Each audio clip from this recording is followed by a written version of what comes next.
and welcome to the Happy Scientist podcast. And today, this is live on Bitesize Bio. This is the place to be if you want to become a happier, healthier, and more productive scientist.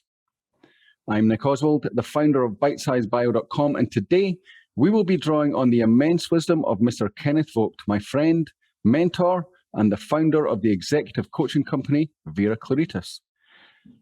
Now, not a lot of people know this, but Ken's unofficial name within the Bitesize Bio team is Yoda. Not because he's short and green, well, he isn't green at least, but because of his tireless and wise work in helping us with performance, personal sanity, and keeping focused on the goal of serving the scientific community.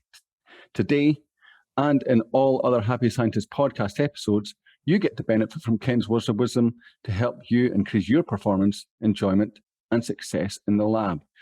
Today, we bring you the first in a three-part live series called Jump-Starting Your Career as a Happy Scientist. And in this installment, we'll be discussing what constitutes a happy scientist. Since this is a live session, we can take your questions and discuss them as part of the show. You can enter those using the questions box that should be visible to the left of or below your presentation window. And also be sure to check out our downloads page, where you can find lots of downloadable goodies and a competition to win a very rare Happy Scientist t-shirt. The downloads page link is right below the questions box.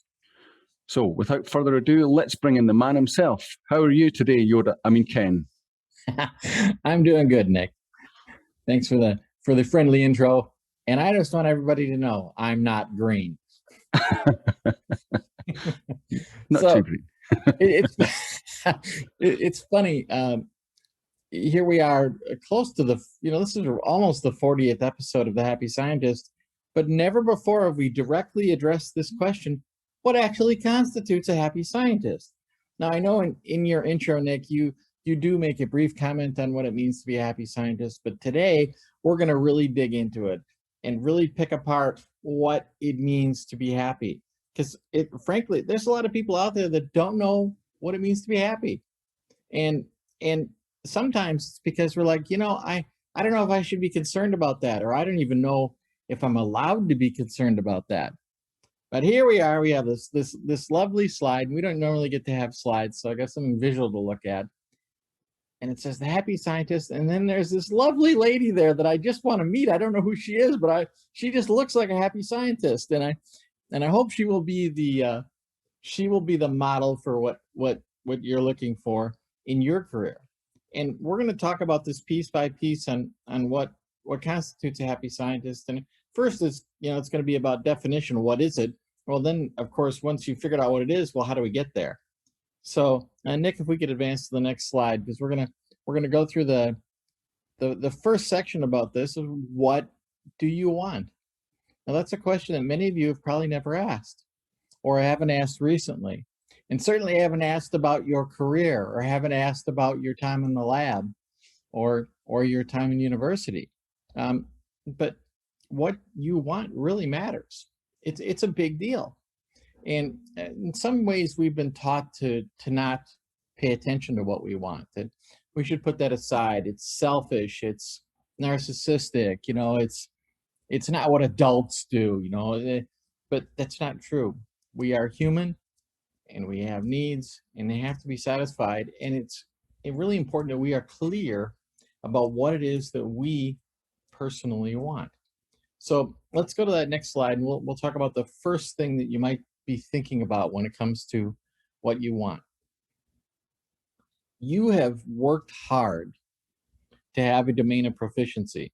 There are some things now you know about that in some cases you're one of the few people in the world that knows about it, or at least you're in a relatively small group that is really deeply into something. I mean, that's kind of what getting a PhD is all about, right?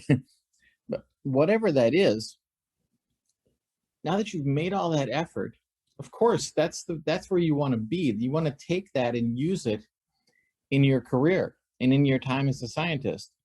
Now, Nick and I have both talked about how there's lots of paths that you can take in being a scientist. And of course, being at the bench is one of those paths. And perhaps it's the primary path, but it's not the only one that can align with your domain of proficiency.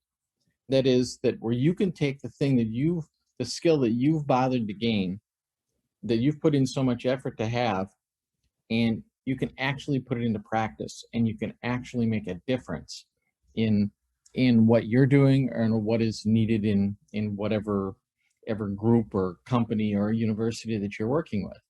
So it is important to think about your domain of proficiency.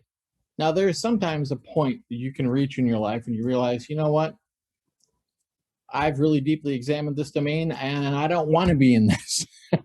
I want to do something different. That's a perfectly fine choice. But at that point, again, you're making a choice about your alignment of, what do I want to do? Do I want to do it with this, or do I explicitly not want to do it with this? Either one is a fine choice, and either one is going to matter if you're going to be happy as a scientist. So if you've decided, Nick, I'm going to pick on Nick. Nick's got his PhD, something to do with slime mold. I can't really expand on it beyond that. Neither can I. I don't know about Nick, but I mean, at some point, I think I might have been looking at that going, slime mold. Wow, is that really what I want to make my life about? And and some people, the answer is, oh yes, that is exactly what I want to make my life about. But in Nick's case, he shifted gears and he started doing something quite different than where he started with that. But I think that, Ken, that this is actually one other sort of angle on this is that it's really easy to, when you jump on the train, and this is what I always, say when now that we're focusing on careers more than anything in this section. When I talk about careers, I always look at it's so easy to jump on the train of, a career in science, where you go to undergrads, you do a PhD, and the thing just keeps going. If you don't jump off to go somewhere else, it goes in a direction, and you have to make sure if you want to stay on that train, whether you want to stay on that train.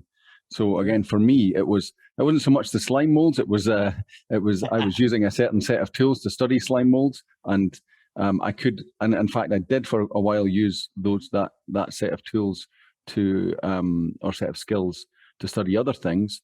But it was more. It's more where do you want to be? A lot of the time, you can. For me, anyway, I found that it was that you make the decision at school or at university or whatever that you.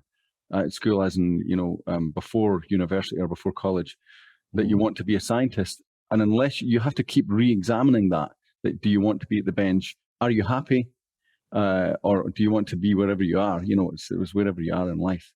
Right. And of course, this is not the kind of thing that you need to re-examine on a daily basis. But by the same token, there's nothing wrong with checking in with yourself every once in a while and seeing if you're still on the track you want to be on. Because it's a long track, and depending on where you are in your career, there may still be many years or decades ahead, and things will change. Sure, the world's going to change during that time, and the body of knowledge will change during that time. So you may well choose to shift gears, but the point is to be present to it, to be aware of it, and to be thinking about this. If whatever your domain of proficiency is, it could shift to something completely different. My background is computer science, but I haven't written any code in a long time. So I shifted out of my own domain of proficiency, and I was proficient at it, but there are other things in the world. So, and of course I know people that are older than me that are still coding. So there's nothing wrong with staying on that track if you find it's working for you. All right, so let's move to the next point then. Next slide.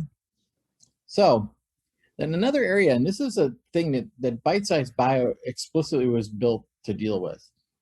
And this was something that wasn't obvious to me as a non-bench-based scientist at the beginning. Because for me, domain of proficiency and technical expertise were interchangeable. But they're not interchangeable. And Nick really made that clear to me, that you learn a bunch of things in university about science, but what do you learn about actually doing science? What do you learn about actually working in a lab? And so Bitesize Bio got created so that people could develop their technical expertise, so that they could use that equipment properly and get the most out of it and understand what they were doing, because it's not automatic. For those of us looking from the outside in, of course, all you biologists are microscopy experts. And of course, I'm sure there are many biologists are laughing right now because that's not true. It's not automatic. And so you have to develop your technical expertise, and you want to have your career aligned with that. You want to be doing things where you're getting to use the equipment and the methods that you really understand and that you really really like and really respect. And by the same token, that yeah, we're back. By the same token, you may find yourself in this position where I want to be in a field where I have a chance to develop that technical expertise. Maybe I'm tired of washing pipettes. Maybe I want to do something different. Maybe I really want to dig into whatever it might be. I want to get into flow cytometry. I want to work more closely with PCR. And again, I'm not the bioscientist here. Nick can speak to that specifically, but the point is that technical expertise is going to be an important part of your career, and aligning it with something you like doing and that you enjoy and that you find fulfilling, and that that is worthwhile to you. I mean, if you find certain tasks just to be unsettling and you don't want to do them, well, it's going to wear on you after a while. And of course, that's the nature of life science. You are working with living things, and some folks can work with certain living things and some folks can't, and not enjoy their life. So, and there's nothing wrong with that. If you find that, well, this is a bridge too far for me, I just can't do this, well, then make a shift. On the other hand, if you find, hey, I can do this, I want to do this, full steam ahead, do what you can, and make it work for you. But you have to go out of your way to be looking for technical expertise often after university, because you probably didn't get as much there as you really are going to need to have in the real world. So technical expertise can become a big part of your world, and you're going to keep coming back to it, and you're going to keep looking for more. And so, research like bitesizebio.com is useful. You can learn about techniques, you can learn about methods that are things that are being used right now and are live, and they're being taught by people that actually hands-on do it themselves. So I don't know, this sounds a little bit like an advertisement for Bite-Sized Bio, but that's not the main point. It's interesting though, because it actually you can be, if you're considering, if you're staying at the bench, if you're staying in research, then there's actually two ways to go. If you look at the Microscopists podcast or the Flow Stars podcast on Bitesize, we're doing deep interviews with people who are wedded to a technique, that are deeply into a technique and using that to study lots of different things, or helping other people to study lots of things. Mm-hmm. So that's one way to go, and that's kind of what you're talking about here. You can also be an expert in a system that's being studied and applying different tech, and then you speak to the microscopist, the microscopy experts to help you, and so on. It's become increasingly siloed like that, I think. But yeah, it's two different ways. That's, to me, two different ways that you can be happy at the bench. If you want to be a microscopy expert or an expert in a given technique, then that's one angle. There's an expert in studying in a system being studied, that's the other angle, and then there's lots of sort of shades in between. Right, and it's pretty cool that there are silos like that you can choose. You've got options, and science is a big world, so there's all kinds of possibilities for you. All right, so let's move to the next slide then. And I love that picture. I didn't pick this picture out, but I just think it's hilarious. Obviously, you're doing this for a living.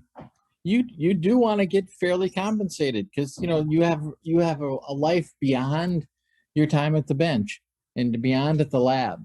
And there are things that you want in your life, and there are things you want for your family. And you want to make sure you're getting what's fair. Now, I realize there are some choices you can make in science that probably just don't pay that much. And you might very willingly choose that because that's what you want to be doing, or that's where your passion is, and you're welcome to go that path. But there are other things where you definitely can make a decent living at it, and there's nothing to stop you from making what is what is the market rate out there. So, don't sell yourself short that like, well, I'm a scientist and I'm not a businessman. You know, it's still business, and you should get what you're worth, and don't sell yourself short. So, I hear you in the background there, Nick. Is there anything you wanted to comment on? I just thinking that in my experience, a lot of people kind of resign themselves. It's kind of, I just, my first reaction to that photo when I saw it was, yeah, there's going to be lots of scientists looking at that going, yeah, that we're talking about a different league of compensation here. And in some ways we are, but there are plenty of scientists out there that make very good livings, and it doesn't, as you say, it's not, you don't have to be confined to a certain pay structure if you don't want to be. It just takes some exploration, finding yourself, getting yourself into niches and consultancies and expertise and stuff like that. That the sky is the limit if that is what drives you. Sure. If that's what makes you happy, and that's what we're talking about here. Yeah, and I'm not recommending this. That's not my point. My point isn't that you should go out and get as much money as you can. Yep. If money isn't the main driver for you, that is perfectly fine. But make sure you get what's fair for yourself. If money is an important driver to you, well, maybe you should be, you should be in a startup. Maybe you should be getting stock options. Maybe you should be taking more risks, and that's part of the game. Because here's the thing: there aren't that many of you who are qualified to take those positions. And yeah, they are riskier positions, but they can be quite fulfilling and quite amazing. And even when something doesn't work out, it may be the thing that happens before the thing that works out.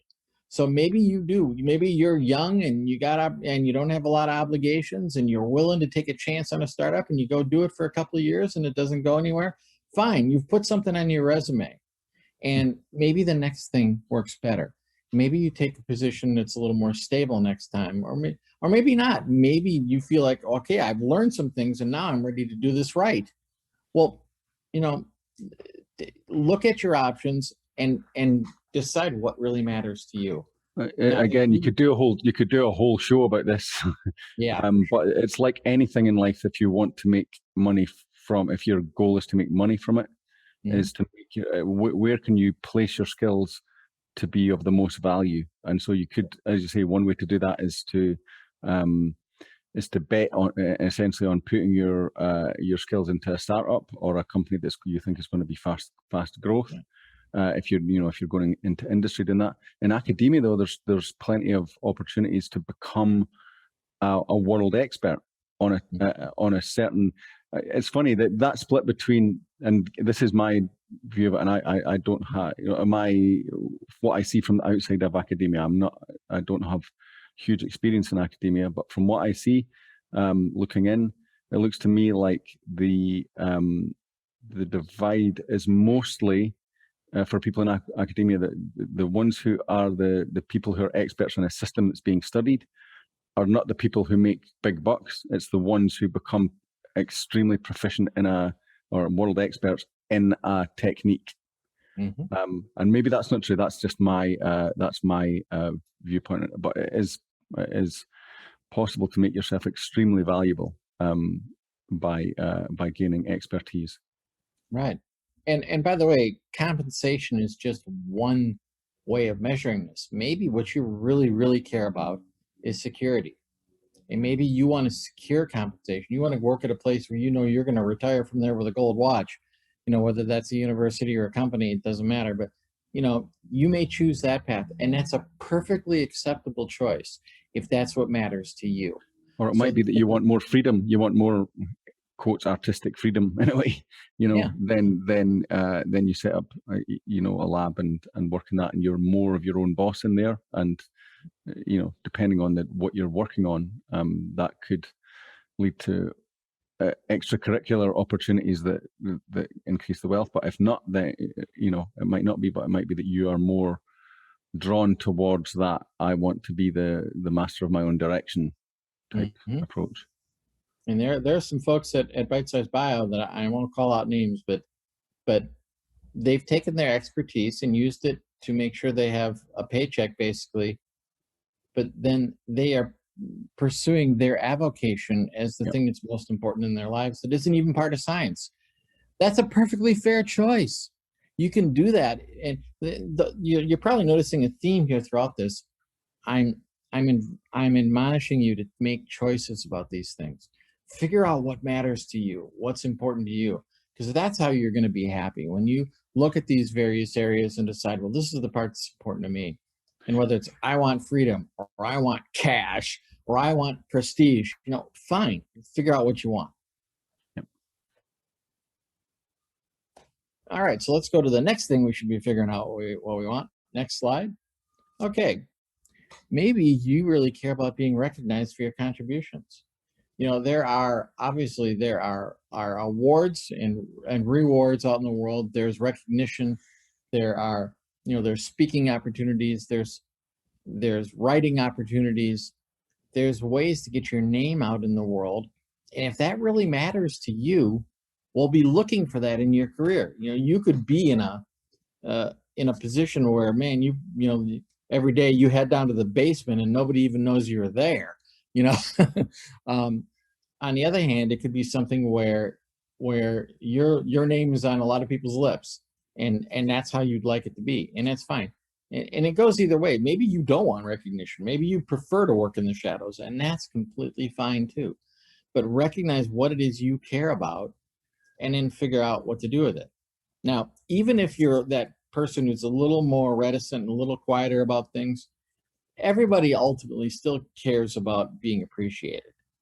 So maybe the recognition you need was going to be from a good boss. Working for a PI that you really respect, or a professor. That might be all you need. And for others, you need to see your name in the paper. Whatever that means to you, get it. Make sure that you're getting that in your career, as a part of your career. And granted, your career is just a piece of your life, and maybe you're getting recognition at home or from your friends or from your football club or whatever else you're doing. But make sure that you're getting all the appropriate recognition that you need from your career so that you can be happy as a scientist. So, that's another thing about this. We're talking about being a happy scientist, but it's also about being happy as a scientist. Because, you could be a happy person who incidentally is a scientist. But I'm really admonishing you to be happy as a scientist. Have this be part of what is making you happy in life. You might be getting great joy from your children, or great joy from, the things you do on the side. Make sure you're getting joy from your job too, because it's possible. It's more than possible. There are lots of happy scientists out there. They're real. They're out there in the world, and you can look to them as mentors in some ways. And there's a little bit of that on Bitesize Bio too. There's definitely things on soft skills there that you can learn but you'll also read it in some of the articles on Bitesize Bio. I mean, I'm not even a scientist, and I've read some of them, and it's amazing to me that, wow, this person's really excited about Western blots.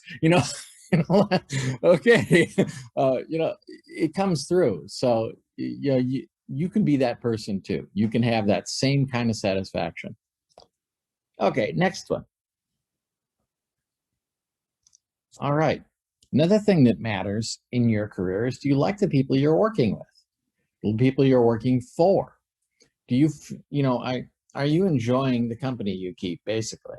So whether that's the person at the next stool, or whether that's the person you directly report to, or it's the industry you're in or the field you're in, are they people that you like, and like comes down to what you want to like about them?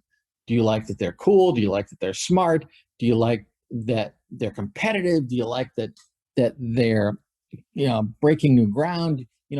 What matters to you about people? Well, then look for that group of people, and so that you can feed on that too. And you'll find often that what you like about other people is the things you like about yourself. So, find people that have qualities you want to have. And in some cases, you'll learn from them. Some cases, you'll be mentored by them. In some cases, you'll just enjoy being with them and working with them. And you'll find you can trust people that way. It's like, you know what? I'm doing a part of something here, but I know that these people have my back. And I know that when I do my part, they're going to do their part, and it's going to get taken care of. And, there's some things I just didn't have to think about. I didn't have to worry about. The supplies are always there. The funding is always done. That, whatever it is that isn't yours to do, somebody's got that, and you love that. And by the same token, they're going to love that about you. Like, you know what? If I bother to get the funding for this, I know that Sally's going to get this job done.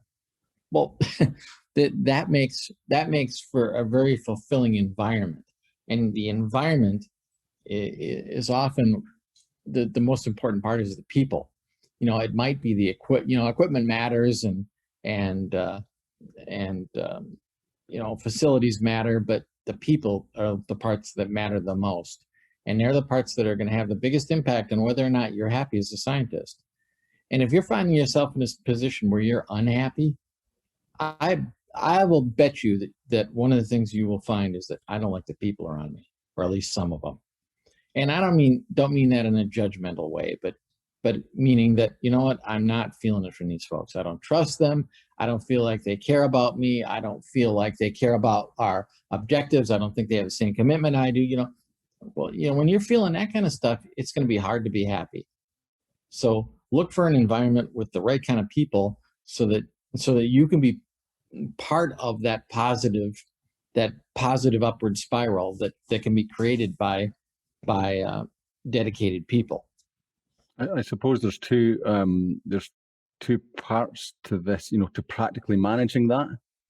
That you trying to ensure that you're happy with your company, stroke team, colleagues, and that is being savvy. The first one of those is being savvy in the way that you choose your next position. Going often, especially early on, but often later as well, you're so grateful to get a position that you go to you interview like it's just the boss of or the company or the team evaluating you as to whether you're a fit. You have to be savvy enough to, and again, this is a whole other area, is you have to be savvy enough to be effectively interviewing them too, to make sure they're a fit, make sure it fit, to know what sort of things you like, what you're looking for in a position, in a boss, in colleagues, and evaluate whether or not those this is a fit for you. Yeah. And I've definitely made that mistake in the past, of just diving in and taking something and then finding it wasn't a good fit. Okay. And then of course it's also a bit like are you in the right position? Are you doing something that makes you happy? Keeping a kind of semi-regular evaluation of that. It's evaluating whether this is a good, this place that you're in is a good fit for you, the team that you're in is a good fit for you, and then doing something about it if it isn't. Sure. I think a lot of the time we get, there's inertia there and we don't do anything about it and just resign ourselves to being unhappy. It doesn't suit anyone, really. It doesn't do any good for anyone. That's so true. Well, you put a bow on that one. All right, let's move to the next slide. All right, so the next thing, you want to be looking for opportunities to grow. Growth is something that you've actually probably put a lot of effort into already in your life. Nobody came out of the womb a scientist. You had to build yourself into that. And STEM fields are known to be difficult. So the fact is you've stood out as an exceptional human being. Well, you want to stay on that, because growth matters to you, or you wouldn't have bothered to be a scientist at this point. Well, keep that going in your life and you're going to find you're a lot happier. Okay, and next point. Ultimately, you want to be fulfilled in your career. You want to find a way that you get to milestones in your career. You're going, you know what? This has been a life that was well lived. That I didn't waste my time. It was I've left a positive mark. I've made a difference. So you want that. And if you're not feeling that someplace, it's time for you to reassess. If you're really, because you're going to be very unhappy if you feel unfulfilled. There's a close connection between fulfillment and happiness. So look for that, and it'll be obvious to you. And the next slide.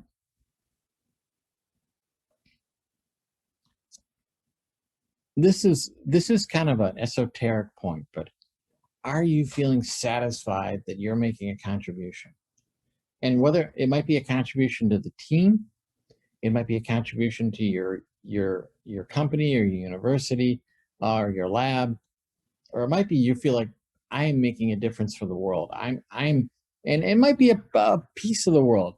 I'm helping, cancer survivors, or I'm helping people with diabetes, or I'm helping people that, that are facing this problem or that problem, or I'm helping scientists that are trying hard to make good use of this extremely expensive piece of equipment that I understand very well. All of that makes you feel like you're contributing. And contribution is something that really matters when it comes to being happy. And for the people for whom contribution is of high value, it's critically important. Now that's, it's not true of everybody. Everybody contribution is their main button. But some of you, it is your main button. And you really got to make sure you're doing it, because if you're gonna feel like, hey, getting a good paycheck and working with nice people is just not enough. I need to be making a difference in the world. And if that matters for you, make sure that you're plugging into that, because it's going to make a big difference. And you may find too that you may feel like, you know what, I need to learn more. I need to grow more before I can contribute more. Well, that's fine. Then focus on growth, but you'll get to this point and it'll work out for you. It's interesting because for people who haven't really listened to it, there's one of the questions we asked for the registration for this this live show was, have you listened to Happy Scientist podcast before? And about half of the people hadn't, just come to the live show first. For those people, that this maybe seems like we're spreading we're spreading ourselves very wide here. There's a lot of stuff here to cover. There are a lot of parameters. That's what this whole thing is about. This whole podcast is about. All the episodes. How many? You said 40 episodes or so far, and there will be more. Is that we're looking at all different angles of what makes you tick and how to get the best of yourself. And this is really, we're kind of rolling out the base layer here in this presentation, where you can, you would then start mapping on the techniques and ideas and approaches that we talk about in the podcast. Sure. And not all of these are going to hit your buttons right now, but, some of them are. And the ones that really stand out to you, those are the ones to put your focus on. And by the way, this may change over time. Over the decades, you may move from being concerned about recognition to being more concerned about contribution. And that's perfectly fine. Or in the other direction, whatever it is. In the moment, you might get to a point in your career where you're feeling like, well, it's about time I got some recognition. That's cool. Whatever it is, make sure that you're getting the thing you need so that you can be happy, because that's how you're going to be the best scientist you can be. If you're unhappy, you're not going to be a good scientist. So let's move on to this next section and kind of tie all this off. So the next slide is how to get what you want. So we've talked about how to be happy and how various ways to look at it. How do you get there? So let's look at this now. Next slide. Now we've talked about some of this stuff already, but we're going to really dive into it here and put a bow on it, as I said. First off, taking a look at the job you're doing right now. Is it the right position for you? Is this making you happy? There is nothing wrong with realizing, you know what, this isn't working out for me. And it might be like, well, it's paying the bills and it looks fine in my resume and there's all kinds of good things about it. But at the end of the day, you realize this is just what I want to be doing. And I need to make a change. Well, that's great. Recognize that when that happens. And by the way, that's going to happen in everybody's career. Everybody's going to get to a point when you realize it is time for me to do something different. And the something different might be doing the exact same work at another lab, which is also fine. Or it might be you completely change gears and do something different. But whatever it is, every once in a while, check in to make sure that what you're doing is making you happy. Next slide. Okay, so another thing that comes up for folks sometimes is, okay, I took this position and I'm here, and I'm so stressed out because I really don't know what I'm doing. Well, so you got to ask yourself, do I know how to do what needs to be done here? Now, the answer to that might be to get happy. The answer is for me to get up to speed. And that's fine. Or the answer might be, I need to get out of this. I don't have the bandwidth to get up to speed to this. I need to be doing something different. And sometimes it might even be like, I need to be doing something simpler or something easier. There's no shame in that, and recognizing I bit off more than I could chew. Because if it's making you unhappy, you're going to be bad at it. And if it's stressing you on top of that, oh man, who needs that, right? You got a whole career ahead of you. We need you to not be ruining yourself while doing it. Okay, the next point. All right, again, we've talked about compensation, but making sure, is the compensation right? We've talked about various ways to look at compensation, but now it's time for you to actually do the assessment. Is what I'm doing actually paying what I want, whether that's in a paycheck or in other perks that matter to me? Check in with yourself, make sure it's right for you. Okay, the next one.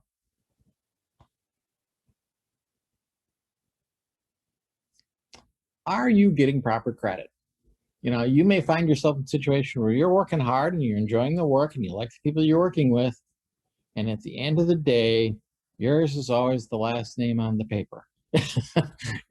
And maybe that's just how it has to be in certain settings. But in other cases, you're realizing, you know what, people are getting credit for my work, and that's not going to work for me. I'm not going to be happy with that.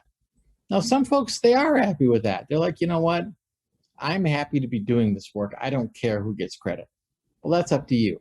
But make sure that when you want to get credit, and you deserve credit, I want to be clear about that you're getting it. Because if you're the person that's getting credit for other people's work, you're not going to be happy either. Sooner or later, you're not going to feel good about that. You're going to feel like a fraud. You're going to feel like you're stealing somebody else's thunder, and that doesn't make you happy either. So to be happy, you're going to want to be credited for the things you're actually accomplishing. Okay, the next slide. So, we've talked about liking the people you work with, but part of this too is, are you proud of the people you work with? And not just the people you work with. Are you proud of the company you work with? Are you proud of the industry that you're in, or the field that you're in? Those things matter. And sometimes we think of the word pride as a really negative thing, but I'm not talking about pridefulness in a lacking humility kind of way. What I'm talking about is where we feel good about the associations that we have, and that we like the idea that somebody would go, oh, you work for this company, good for you, or this university, or oh, you work with this person who's highly regarded, or that person, where you feel good about that, as opposed to, oh, you work for those scumbags. We don't want that in our lives, or we'd feel that way. Now, and again, I'm not making any value judgments about any kind of company or industry or anybody out there for anyone else. You may feel just perfectly fine being associated with that tobacco company. Well, if that works for you, power to you. I'm pretty sure you didn't choose the slide with oil and gas on it, mind you. Oh, look at that. I did not choose that. I'll have to bring Connor in. He's the graphics guy. Connor. Yep. That one got past me. Well, and again, I do want to point that out, but this is the point. You might be proud of that, because here's the fact. The fact is that if it hadn't been for the petroleum industry, we would not have the society we have today. It's been tremendously helpful. Now, I realize there's some people that are, very upset about its impact on the ecology and all that, but it's made a big difference too. So, I'm not telling you to cherry pick where you look for what's good and bad. You choose your own values there, but we can see that there have been benefits. There's some people that are really down on Western medicine, but the fact is it's done a lot of good. Some people are down on pharmacology, but the fact is it's done a lot of good. We can't necessarily make things so black and white, but it does matter ultimately. You're the one who puts your head on the pillow at the end of the day. You're the one that's got to sleep at night. And so make sure make sure it feels good to you. Okay, next slide. Okay, so I mentioned earlier, boy, oh boy, You are not done learning. You might think, well, I got the PhD, I'm done. Ha, ha, ha. Not going to happen. You're going to keep learning for the rest of your career. And so you want to keep going with that. I was having a little chat with my physical therapist, and again, I won't beat on this. I had a stroke last year, and so I'm recovering from that. My physical therapist, of course, physical therapist has to have a PhD. I didn't know that until I needed one. So she's got a PhD in physical therapy, and she's going to go back and get a postdoc in GAIT, GAIT. That is the way you take a step. A whole postdoc on how to take a step. There's a lot more to be learned, I guess is my point. And I'm sure that there's things going on here, in your world that, again, for me looking from the outside in, I might think, wow, that is so esoteric. That is so granular. But you realize, it's like looking in a microscope at a drop of water, and you realize there's a whole world in there. There's a lot to be learned. So don't stop learning. Learning is life, and you're going to enjoy it for the rest of your life, and you will be unhappy if you don't keep learning.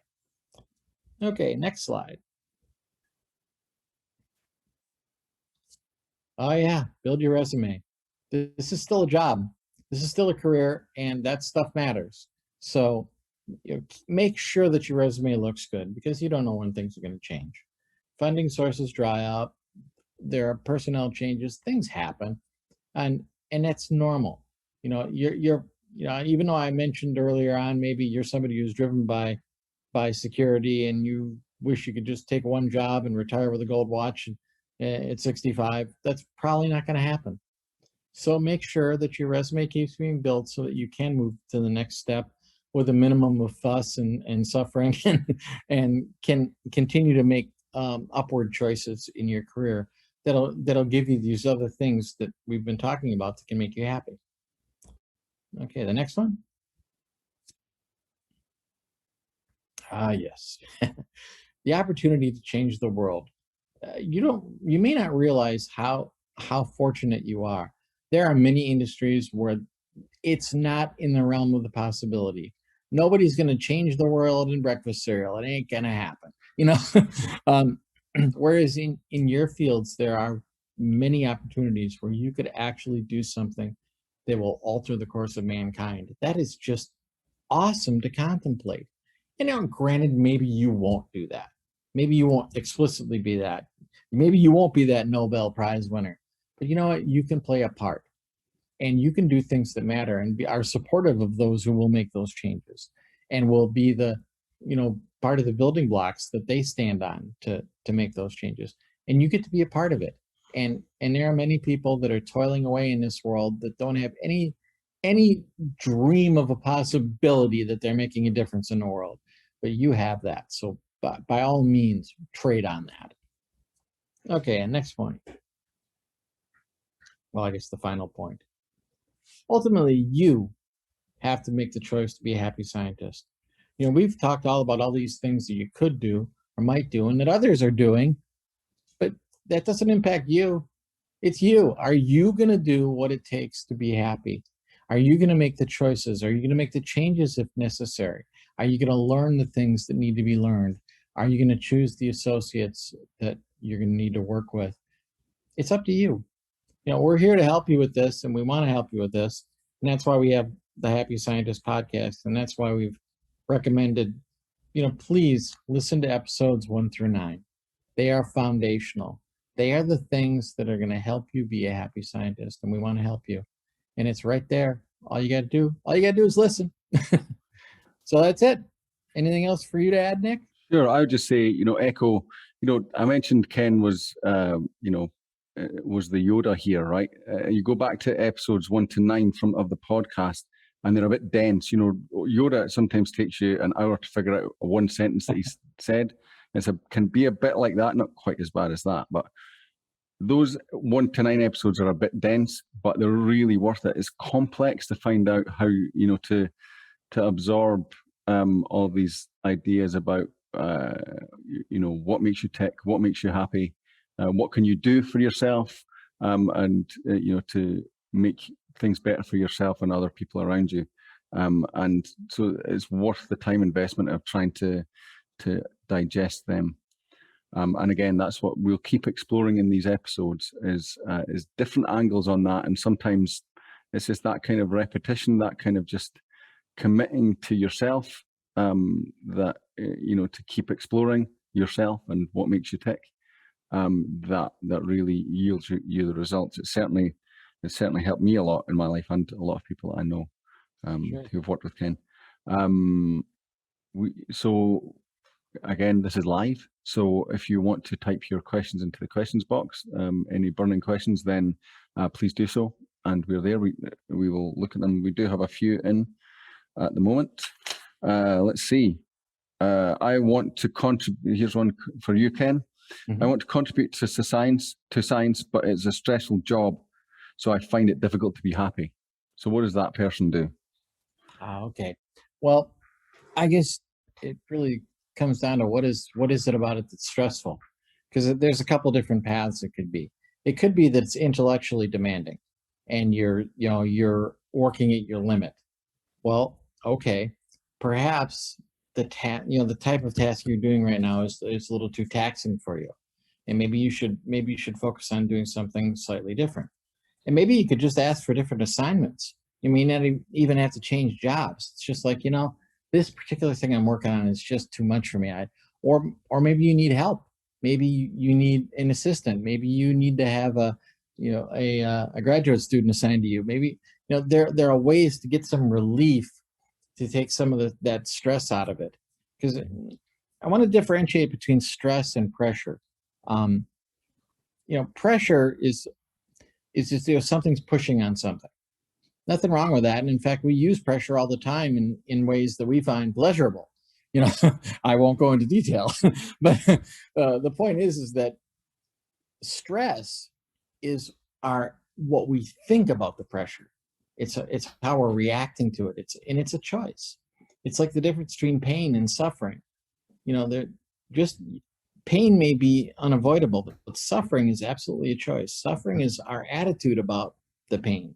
So that's a Yoda one to think about. That is a Yoda one to think about. Yeah, but yeah. Get your head around it. Yeah, yeah.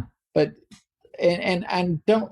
I want to be clear too. I am not in any way denigrating anybody. If you're feeling stressed, I'm not saying you're wrong. If that's what you're experiencing that. Well, stress is bad. Stress will hurt you. I mean, it'll physically hurt you. It's not good for you. So stress is something worth avoiding. And sometimes it does mean making a radical change. Maybe that's just not for you. And by the way, not everybody can be a happy scientist. Some people will never be happy as long as they're a scientist.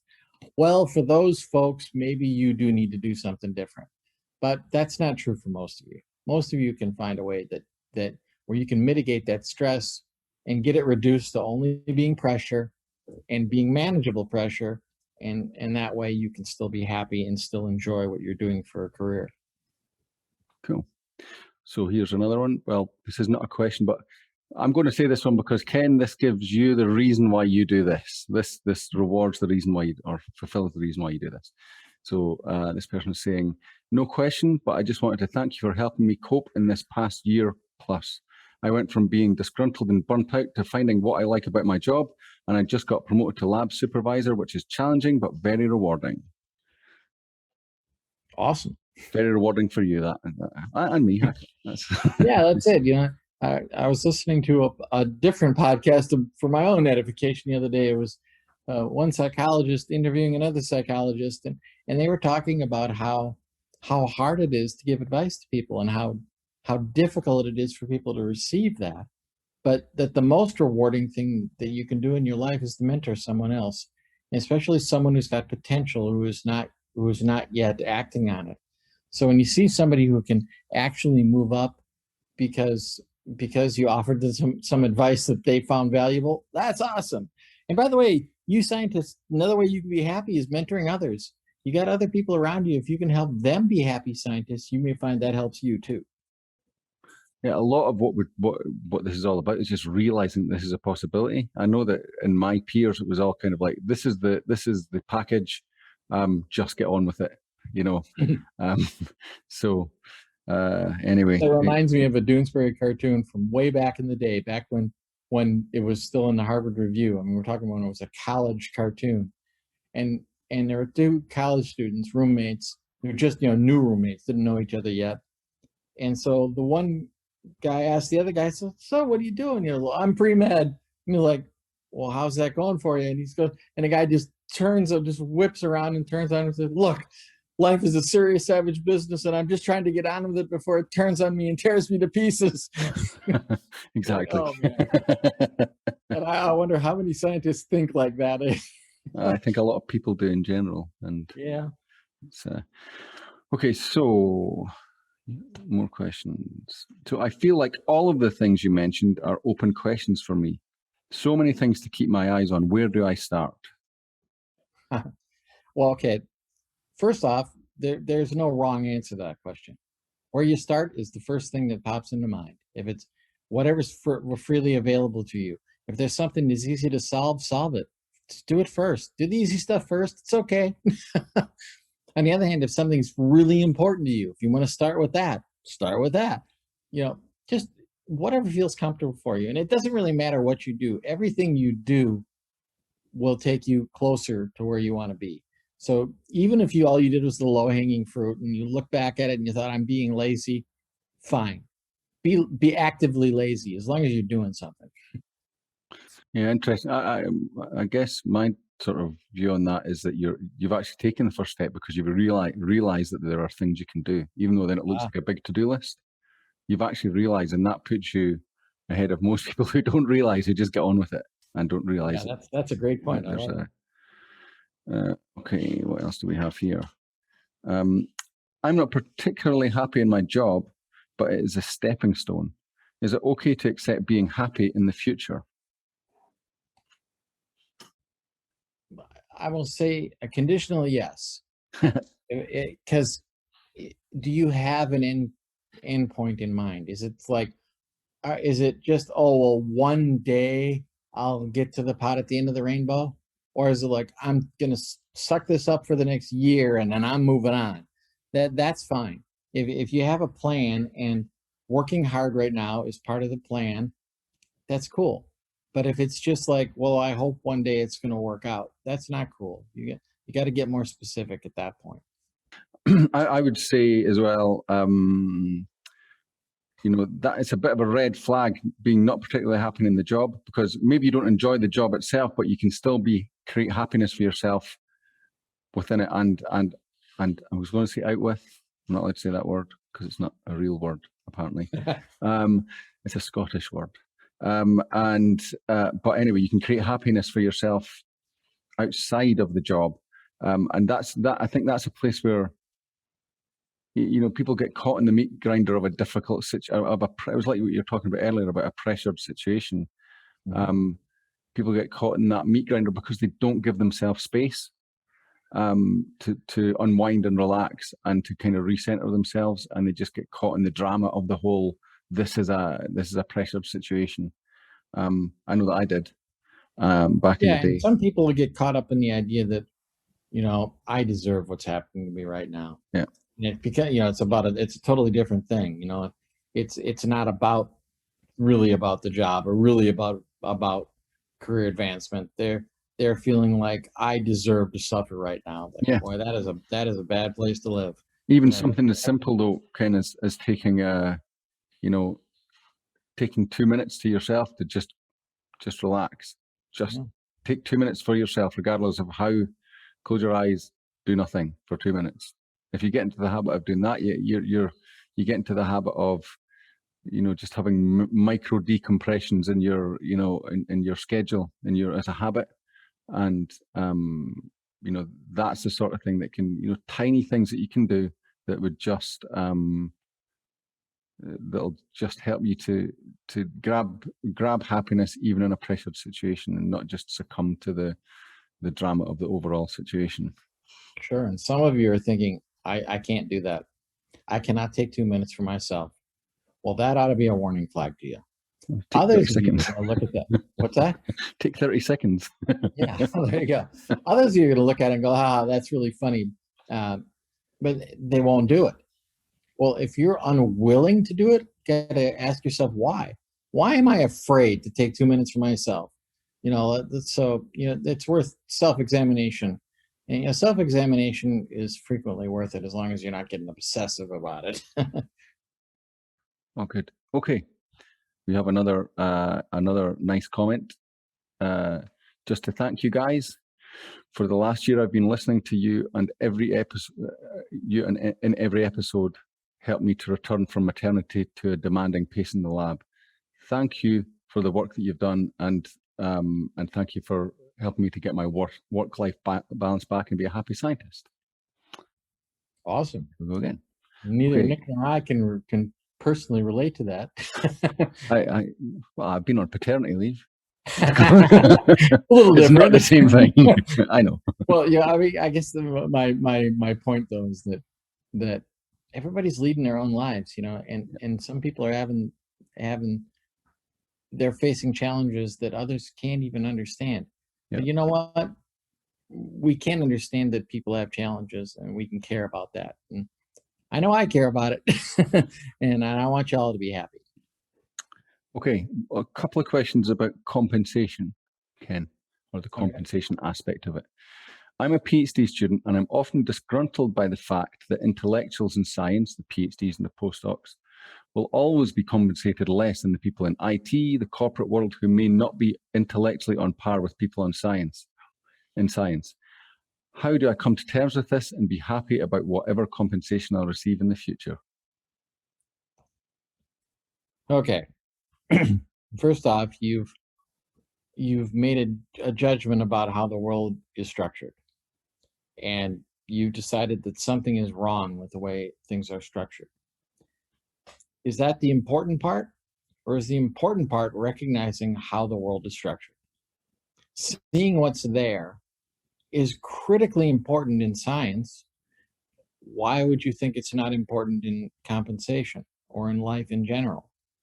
So, all right, you've seen how it is.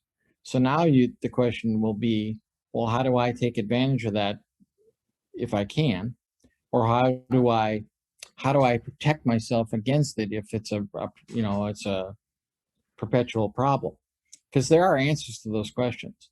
If you get stuck on it's unfair and I don't like it, you'll never move to, yeah, but what am I going to do about it? So if you can get past the judgment part of it to look at, all right, well then in this environment, how will I choose to be? And then you can make the choices you want to make. Yeah, interesting. For me, the big red flag there is comparing yourself. I understand where that's coming from, but it's always a killer comparing your situation to someone else's, or what you think someone else's is, because you don't know the whole ins and outs. For example, in that statement, I know for a fact that there's people in IT that are paid terribly, and I know scientists that are paid very well. It's a question of what path do you take. You can't make that generalization. And for me, the path, you're a PhD student, you're early on in your career, is if that is what will make you happy, the compensation, then as Ken says, then think about what you're going to do about it. Look around and see, how do people make money here in this environment? And if that's what rewards you, if that's what you find the most rewarding, or a driver, have a look around. And again, I would say, things like being very specialized in becoming very expert in a you become a kind of consultant level expert in a technical area, and that spins off lots of opportunities for you. Just for example, and then there's the whole business side of it, if you're interested in starting a company and whatnot. But even if you're interested in staying in academia, depending on what you do, depending on the choices, the path choices you make, you can, have a good academic salary plus consultancy, if that is what you're interested in. There are plenty of multi-million-dollar professors out there. So this idea, there's no opportunity, is just not true. It is a common myth, though. And that's, that thing about just believing what is in the ether around you. It doesn't have to be like that for you. You can make another choice that, well, other people can have done it in a different way, have sort of busted that myth, just so I can do that too. I remember I live in Scotland, and the biotech industry here is not particularly well developed. When I graduated, the whole idea was, the whole prevailing myth was that it was very difficult to get a job in industry, and I didn't find it difficult to get a job in industry, and didn't profess to be a particularly great scientist at the bench, and it wasn't difficult at all. Because I just went for it, and I don't know whether that's other people's experience, but it was mine. But I find, because it didn't matter if there weren't a lot of jobs; you only needed one. Yeah, yeah. That's the thing. It's kind of just be careful you don't box yourself in with that myth. Right. Look for the opportunities if you want compensation to be higher. Look for ways in which that can be done. Right. And don't get caught up in something that's in the zeitgeist these days. Yeah. This idea of victimhood. Oh, poor me. I don't have the opportunity other people have because I'm in this oppressed class. Golly, it's so self-destructive. Realize that you're in a class of you. There's nobody like you. You're the best version of you that's ever been. So, take advantage of that. Okay, here's a counterpoint. My favorite things about being a scientist are the joy of exploring. I take it that's in the technical, exploring via research. Mm-hmm. And of course, going abroad to conferences. It's not all about the paycheck. I guess that's not just that's not to, it's a counterpoint in that this is just a person who has a different driver. Yeah, living their best life. Power to them. Yeah, and so, but it's interesting because it doesn't, it's just to underline that because you see people around you who are not interested in the money, but you are, then it doesn't matter. It's just different. It's just different drivers, different mindsets, and vice versa. So yeah, live and let live, and all that. Okay, one more. My supervisor is very difficult to deal with. I want to improve my skills, but she doesn't give me the space to do so. I take it that's kind of an overbearing kind of supervisor. What would you advise there, Ken? All right. Well, first thing, presuming that you want to stay in this position and you like the job you're doing and the people you're with, other than maybe your supervisor, start looking at what matters to my supervisor. I have certain things that I care about that make me happy. What makes this person tick? What makes them happy? What would they like? And so many times we're finding we're having stress with somebody so that we don't bother to do things for them. We don't bother to do things that would satisfy them or make them happy because we feel like, why bother? Because they won't do it back for me. Well, how do you know? Have you given them a chance? Maybe if you do a little going first, you'll find that person will stretch a little. Because people will do this. They're like, I never asked for time off, and I asked for time off, and they said no. Yes, but when have you ever stayed for overtime when they asked? When did you go first? So if you're like, I know I'm going to want time off for a vacation next year, maybe it's time to start doing some things now so that when the time comes to ask for that, I go, I did this, and this for you. I wonder if you could do this for me. Because then it's obvious. So make sure that you're doing for your supervisor. Now, it's possible that this person is just, you have done for them and you've been fair and they just don't recognize what you do. Well, that happens sometimes. And maybe that's the case where you have to decide, what, I need to find a better boss. And maybe it's a change within the same lab or within the same company or the same university. Or maybe it's to do something totally different. But, look first, is there anything else I can do to make the relationship between me and my boss better? Start there. And after you've exhausted that, then look at other opportunities if need be. So it just occurs to me, Ken, that there's a kind of, here's an analogy to look at, is that, so say you wanted to be a Navy SEAL, right? That's what you wanted to be. Mm-hmm. And you're doing the training, you're not going to think, your boss there is not there to give you a good time, right? Right. Is there to push you to the limit and is there to challenge you and and so on. So that's a situation where you're not necessarily going to be happy in the moment, but you are aiming for a bigger goal, and you're allowing that person to shape you.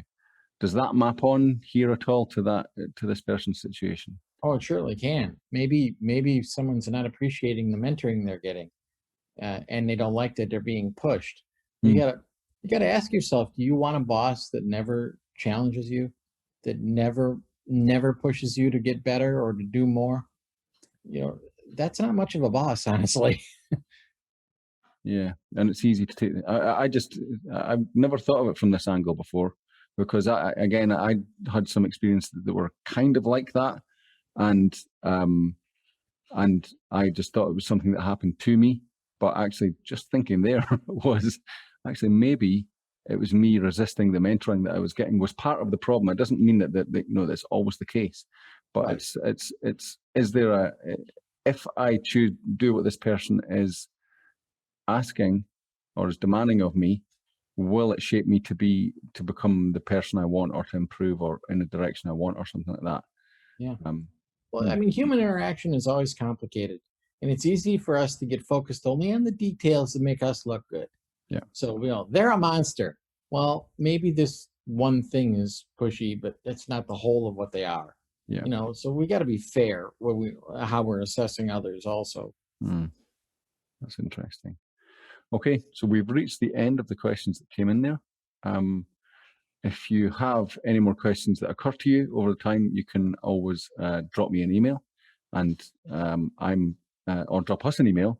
I'm nick@bitesizebio.com, and Ken is kenneth@bitesizebio.com. We're happy to answer your questions. Mm-hmm. Also, be sure to, if you didn't check it out already, have a look at the downloads page that is that is linked to from below the questions box on your screen. If you're watching this on demand, we will include the link to the downloads page in the on-demand video as well. There's all sorts of stuff in there. Some of it you might have seen already, some of it you won't have. And as I mentioned earlier, the very rare Happy Scientist t-shirt up for grabs in the competition. So what else was I going to say? Yeah, okay, if you haven't done so already, you can check out all of the Happy Scientist episodes so far at bitesizebio.com/The Happy Scientist, all one word. And we'd really like to see you and to hear from you in the Happy Scientist Club at Facebook, facebook.com/The Happy Scientist Club. And you can ask us questions there as well, if you like, or contact us and so on. So that brings us to the end of the episode. Anything more that you'd like to say, Ken? That'll do it for me. Okay, thank you to everyone who tuned in to listen, either live or on demand.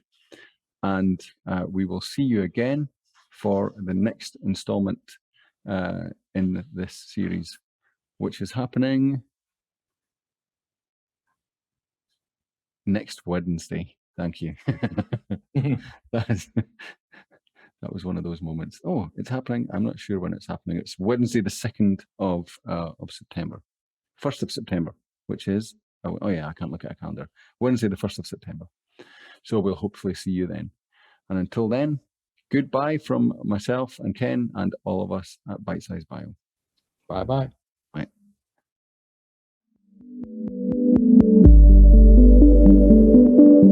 The Happy Scientist is brought to you by Bitesize Bio, your mentor in the lab. Bitesize Bio features thousands of articles and webinars contributed by hundreds of PhD scientists and scientific companies who freely offer their hard-won wisdom and solutions to the Bitesize Bio community.